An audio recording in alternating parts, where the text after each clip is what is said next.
झर रोवेला अखिया के करा के बांधी रखिया तराखी खोजे ले आज कलैया नहीं भैया अइले हो ए चंदा मामा लगावा उपैया नहीं भैया अइले हो।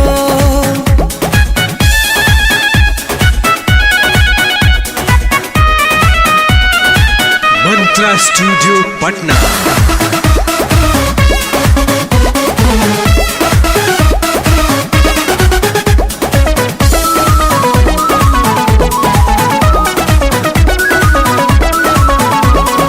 रही रही ताके लिया के दुआरिया रस में बहिनी बहरी रही रही ताके लिया के दुआरिया रस में बहिनी बहरी ए चंदा मामा कही हा जाके बैठल बड़ी मनवा मारी देही दा खबरिया जाई कसहूँ तू दहना बोलाई कि हमारा चाही न एको रुपैया नहीं भैया अइले हो ए चंदा मामा लगावा उपैया नहीं भैया अइले हो।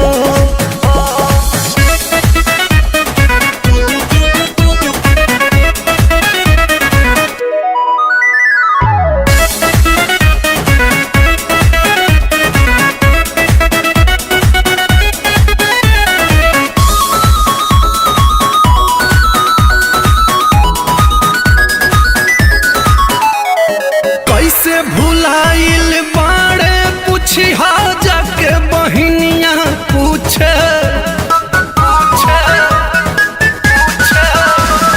कैसे भुलाइल बाड़े पूछी हा जाके बहिनिया पूछे उनका बिना आजू के दिनवा सचे कहीं नहीं रुचे चंदन बचन न अइले आज बाण बहुत रोइले तता की थाली में लेके मिठाइया नहीं भैया अइले हो ए चंदा मामा लगावा उपैया नहीं भैया अइले हो।